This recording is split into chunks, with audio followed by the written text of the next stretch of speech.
Il existe des légendes du sport dont le nom est gravé en lettres d'or, et puis on a Eric Moussambani dont la légende est gravée à tout jamais dans le cœur du public. Venez donc avec moi aujourd'hui pour découvrir l'incroyable histoire d'un nageur équato-guinéen, connu et sans expérience, et qui a bel et bien failli se noyer devant le monde entier, et qui malgré tout ça est devenu l'un des symboles les plus puissants de tout l'esprit olympique.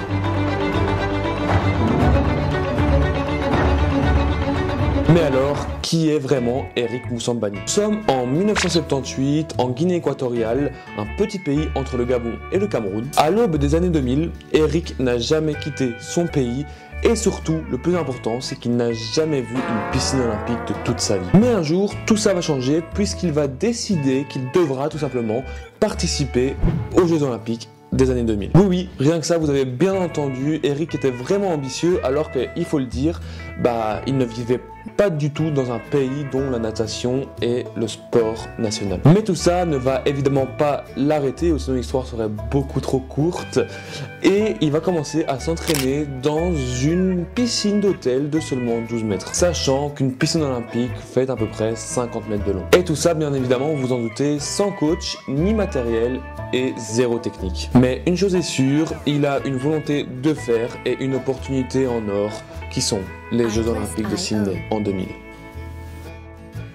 Mais alors, comment se sont passés les JO d'Eric à Sydney? Eric va effectivement pouvoir tenter sa chance grâce au programme spécial du CIO qui favorise les pays en développement de 1980. Eric va ni plus ni moins représenter pour la première fois de l'histoire la Guinée équatoriale dans une épreuve de natation aux Jeux Olympiques. Et tout ça bien sûr sans avoir besoin de se qualifier. Mais il va faire quelque chose de complètement fou que personne ne s'attendait, il va choisir le 100 mètres nage libre. Oui, vous avez bien entendu, le 100 mètres nage libre alors qu'avant il n'avait jamais dépassé les 12 mètres de long dans une piscine. Mais le pire n'est pas là. Le pire, c'est qu'une fois à Sydney, il va découvrir pour la première fois de sa vie une piscine olympique, que je le rappelle est de 50 mètres de long, et qu'en plus il va devoir faire 3 fois le jour de l'épreuve. Et en plus cette piscine olympique, il la découvre que la veille de la course.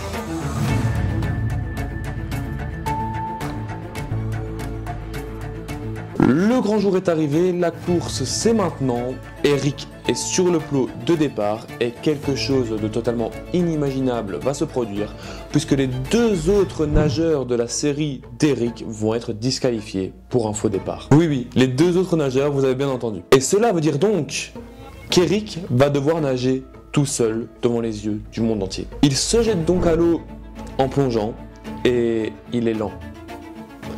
Très lent.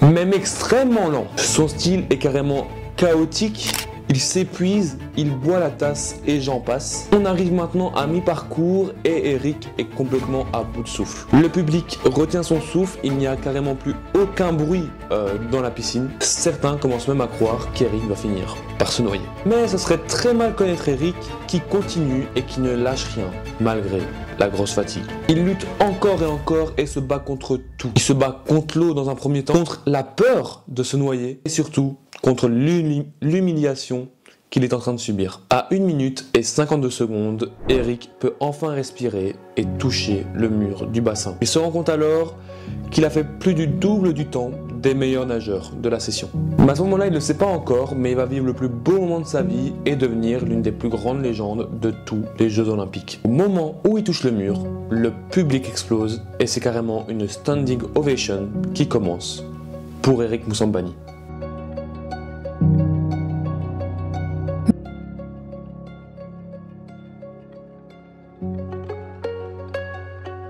À partir de maintenant, le monde entier parle d'Eric, de elle, qui signifie l'anguille. Et tous les journalistes du monde veulent l'interviewer et tous les fans veulent prendre des photos avec lui. En une seule participation au JO, il est devenu le vrai symbole de l'effort, du courage et du dépassement de soi. Et ce qui est magnifique dans cette histoire, c'est qu'au lieu d'être moqué par le monde entier, il a été applaudi par le monde entier.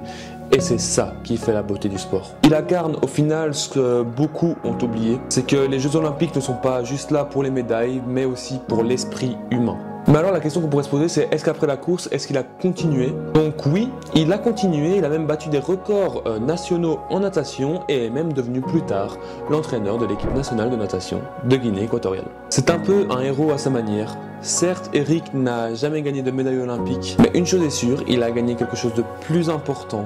Il a gagné le respect, l'amour et l'admiration du monde entier. Il a montré que même sans grands moyens ou même sans grandes expériences, mais avec du courage, on peut au final écrire sa propre histoire. Aujourd'hui, tout le monde se souvient d'Eric Moussambani, non pas pour ses performances, c'est vrai, mais pour sa détermination, et pour ça, on lui doit tout notre respect. Alors toi qui regardes cette vidéo, quand tu doutes de toi, pense à Eric Moussambani. Et rappelle-toi que parfois, le plus grand exploit, au final, c'est juste d'oser plonger. Merci en tout cas d'avoir suivi cette vidéo. J'espère que ce tout nouveau genre de vidéo vous plaît. En tout cas, n'hésitez pas à me le dire en commentaire. Et si ça vous plaît, bien sûr, n'hésitez pas à vous abonner et à activer la notification. Et moi, je vous dis à la prochaine pour des prochaines vidéos comme celle-ci ou encore d'autres. Il y en a plein qui sont préparés sur la chaîne. Et donc, les gars, je vous dis à la prochaine pour une prochaine vidéo. Ciao tout le monde.